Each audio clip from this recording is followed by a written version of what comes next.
primary art students. I'm just going to show you how to set up a still life, and then we're going to just keep going through and draw it. So the first thing to do is just kind of creating levels. So you can just use whatever you've got in front of you, just boxes and things. Obviously the more solid they are, the more you can sort of actually put things on them.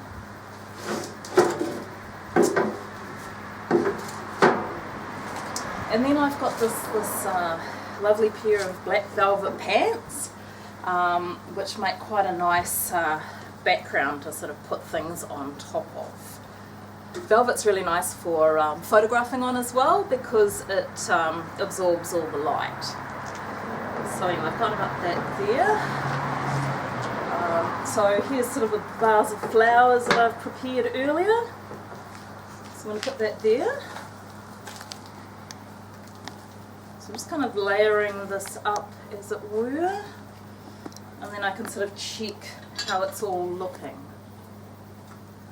So I've kind of tried to choose a range of textures and sizes of objects. Yeah, so I can just kind of stand back and sort of see how that's actually working.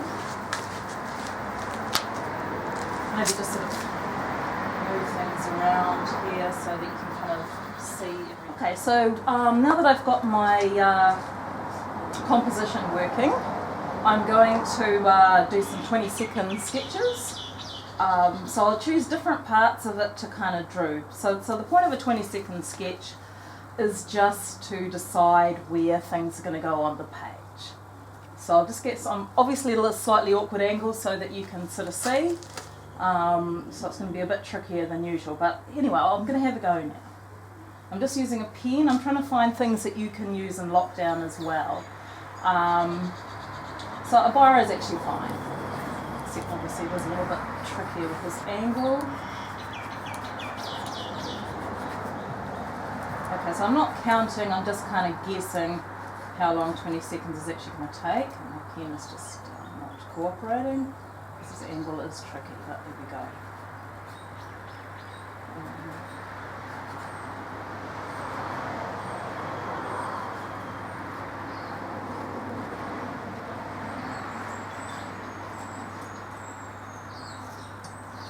So I'm guessing that's sort of roughly, I don't know, that might be less than 20 seconds, might be a bit more.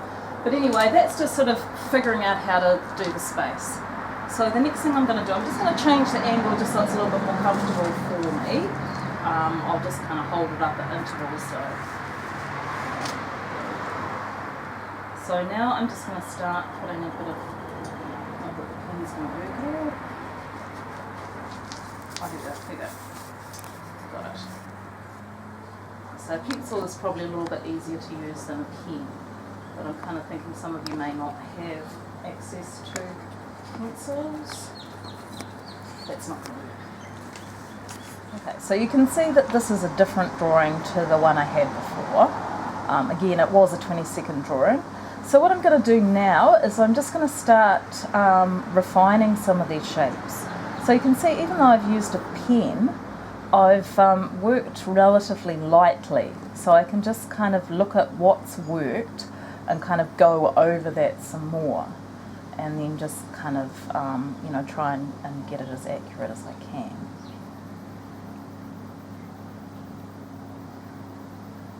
So at this point we're actually working quite slowly, okay, so we don't actually need to speed through this process.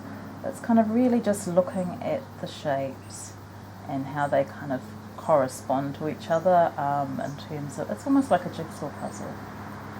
And I say, sort of looking for shapes that are between, around each other. What's in front of, what's behind. Sometimes with negative space is something that we kind of use to look at what's around and behind things. So just sort of thinking about outline at the moment. I'm not worrying about where the shadows are at this stage. Just kind of really looking at the shapes and what's in between things. You can see the handle there is actually going off the page. That's absolutely fine. I'd much rather that you did just go off the page rather than try and squeeze things in just so they fit.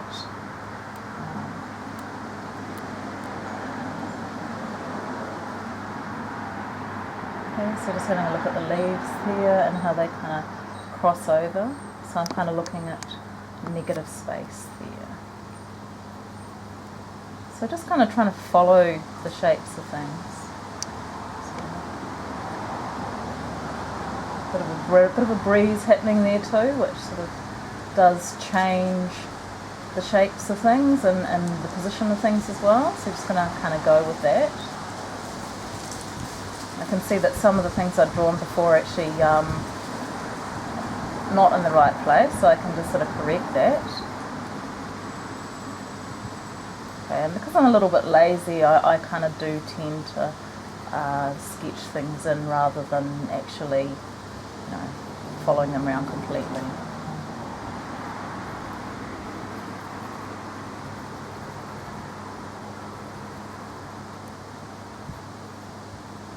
And so sometimes it's a matter of just coming back to things as well. Like you sort of think, I'm just going to have a little holiday from that for a while, and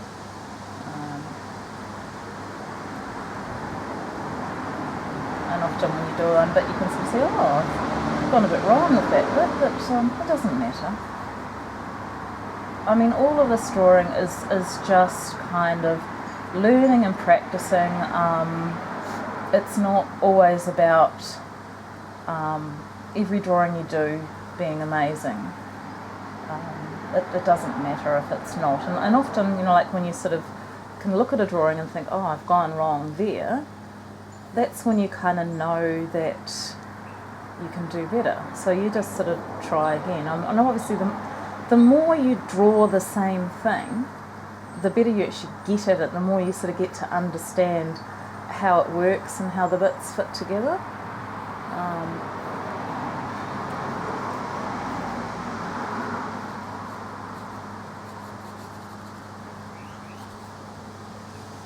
And I mean, often it's amazing how, you sort of have an idea in your head of what the drawing's going to look like and how it's going to work, and often it just ends up completely different from that, but it doesn't really matter.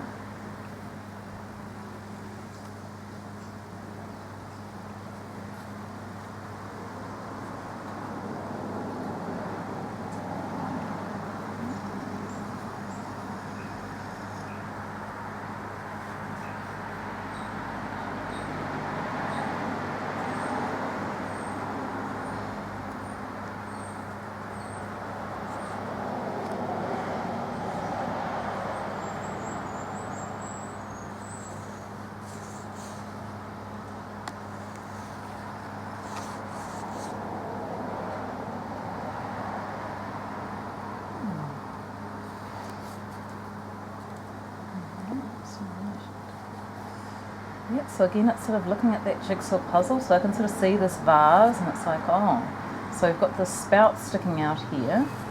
I'm just trying to figure out what's the height of that in relation to other things. It sort of helps to kind of think of these as random shapes and objects. So I've pretty much got everything in there now. So now I can start thinking about form and sort of making, because at the moment it's like, okay, which is in front, which is in behind, and form kind of helps you with that.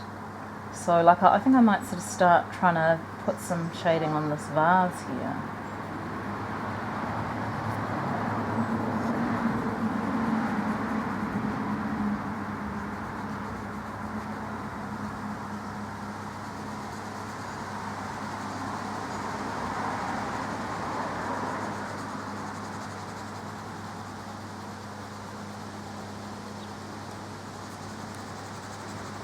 Okay, so I'm using cross hatching here.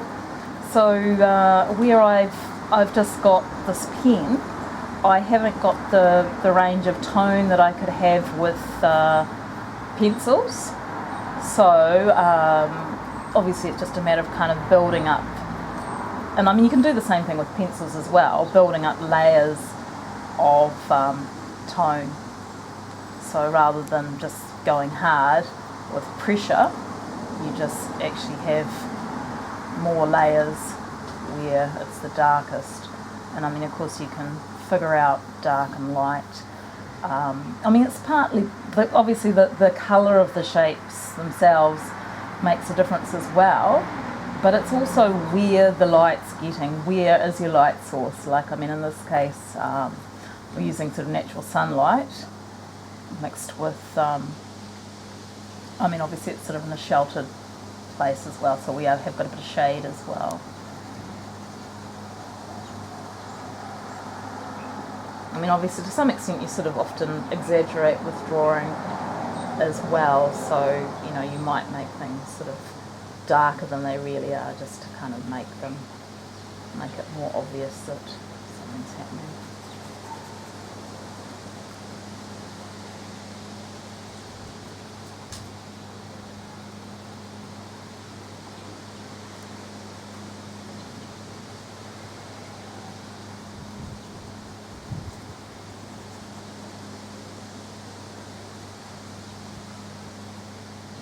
This is quite interesting, this sort of reflective surface.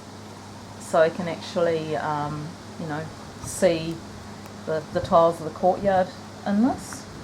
I don't want to make them too obvious because then it kind of just takes over from the actual drawing.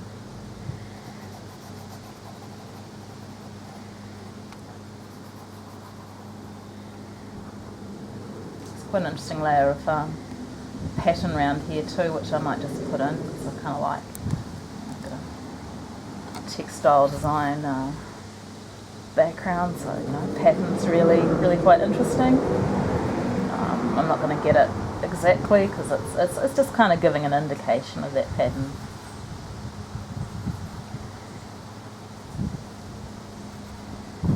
Very kind of 70s, I think. Carried away here now, you know, sort of deviating from the actual drawing.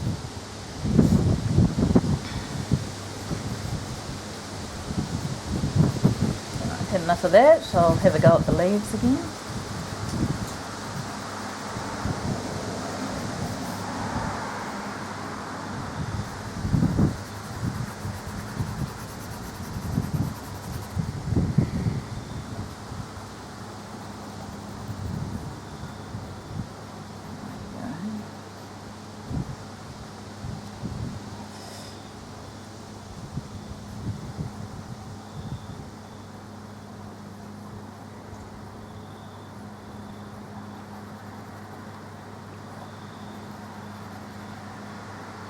And then we'll just randomly go back to the top of the flower, because why wouldn't you really?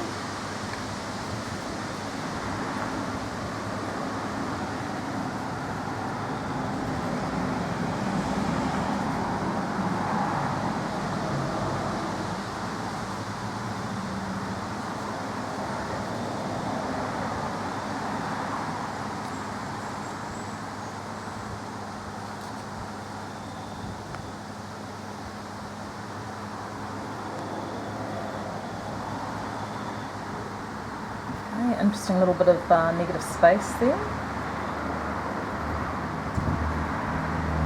So just sort of looking at, and you can use negative space to sort of check whether you've gone right or not, because you can sort of think, oh, okay, is that the same as mine, or is it kind of different?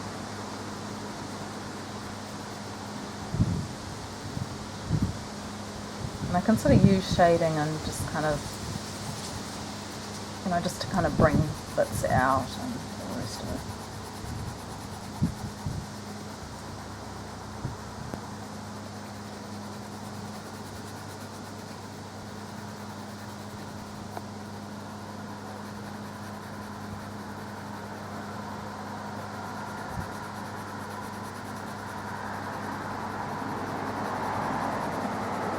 So I mean, I could keep going sort of ad infinitum with this, but I've actually had enough of it really, and I think I'm going to stop here just because I don't feel like it anymore. And it's okay to sort of have drawings that you haven't finished, because you can kind of get a sense of whether it's actually going to work or be any good fairly early in the piece, and it's often worth just sort of abandoning it and starting again.